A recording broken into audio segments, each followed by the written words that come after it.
미군은 세계 최강의 군대입니다. 인류 역사상 가장 강력한 전력을 보유한 미군은 24시간 이내 지구상 어떤 곳이든 타격할 수 있는 전 세계 유일한 군대입니다. 약간 과장이 있을 수도 있지만 과거 미국의 장군 커티스 르메이는 미군의 전투력은 웬만한 나라 하나 정도는 석기시대로 돌릴 수 있는 능력을 가지고 있다라고 언급한 적이 있을 정도입니다. 그런데 최첨단 기술로 무장한 세계 최강의 미군이 삼성에서 만든 갤럭시 시리즈를 전술 스마트폰으로 도입했다고 합니다. 미국에는 애플의 아이폰, 모토로라 같은 다양한 자국 스마트폰 제조업체가 있는데요. 하지만 미군이 자국 업체들을 외면하고 삼성전자의 갤럭시 S 시리즈를 선택한 이유에 대해 알아보았습니다. 구독과 좋아요, 알림 설정 부탁드립니다.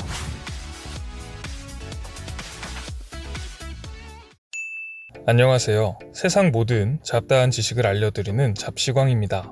미군에서 삼성전자의 갤럭시 S9을 전술 스마트폰으로 보급하고 있습니다. 전술 스마트폰은 우리가 일반적으로 사용하는 스마트폰은 아닙니다. 최근 한국 군대에서도 근무 외 스마트폰 사용이 허용되었지만 미군이 사용하는 전술 스마트폰은 이러한 용도의 스마트폰도 절대 아닙니다. 전술 스마트폰은 전장 상황을 개별 병사가 실시간으로 공유할 수 있도록 만들어진 군용 스마트폰입니다. 지휘소에서 지휘관이 각각 전투원들에게 적군과 아군의 위치 정보와 첩보, 상황, 지원 요청을 할 수 있는 통신의 기능이 주된 목적입니다. 한국을 포함한 대부분의 군대에서는 보안을 이유로 전장 통신은 무전기를 활용하고 있습니다. 따라서 무전기 같은 통신 수단이 먹통이 되었을 때 어쩔 수 없이 일반 휴대폰으로 통화하는 군 간부들을 군생활하면서 한 번쯤 보신 기억들이 있으실 텐데요. 미군은 이제 무전기를 사용하지 않고 병사들과 지휘관들에게 전술 스마트폰을 지급하여 전장 무선통신 도구로 활용하고 있습니다. 확실히 미군답게 앞선 모습을 보이네요.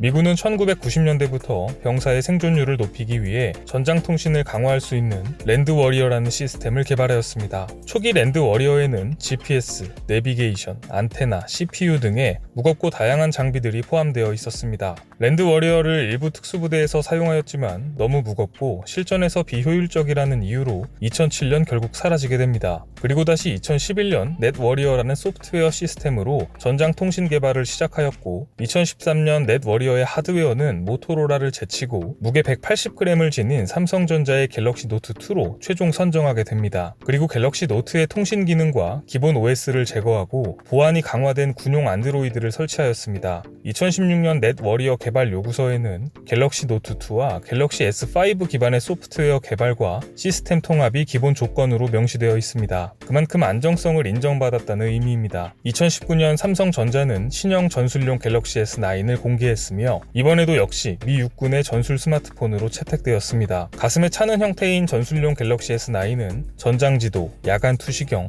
드론 공격 등이 가능하며 전장 지도를 통해 아군의 위치를 한눈에 볼 수 있어 팀킬을 방지하는 데 효과적입니다. 그 외에도 군인들이 사용하는 메신저를 이용해 저격수를 위한 탄도 계산, 고공 낙하 정보 제공, 공습 시 파편 위험거리를 제공하는 등 다양한 군용 앱의 동시 사용이 가능합니다. 이스라엘도 미군의 영향을 받아 최근 갤럭시 S9을 전술 스마트폰으로 도입했습니다. 미군이 자국 스마트폰 제조사인 애플과 모토로라를 제치고 삼성의 제품을 전술 스마트폰으로 채택한 이유는 170g밖에 되지 않는 가벼운 무게, 고해상도 디스플레이, 카메라 성능, 장치의 전반적인 내구성, 실시간 전장 데이터와 고화질 영상을 처리하기 위한 CPU 항목에서 삼성전자의 갤럭시 S가 우위를 점했다고 판단했기 때문으로 알려졌습니다. 그만큼 삼성의 갤럭시 S가 전술 스마트폰 부문에서 세계 최고 수준으로 인정받았다고 볼 수 있습니다. 과거 6.25 전쟁 당시 많은 미군들이 우리나라를 위해 목숨을 바쳤습니다. 반세기가 지난 지금 한국 기업에서 생산된 제품이 미군들의 생존율을 높이는 데 기여하고 있다는 사실이 의미가 있어 보입니다. 긴박한 전장에서 아군을 보호할 수 있는 전술 스마트폰 시스템이 미군뿐만 아니라 한국군에도 적용되는 날이 왔으면 좋겠다는 생각이 듭니다. 오늘 준비한 소식은 여기까지입니다.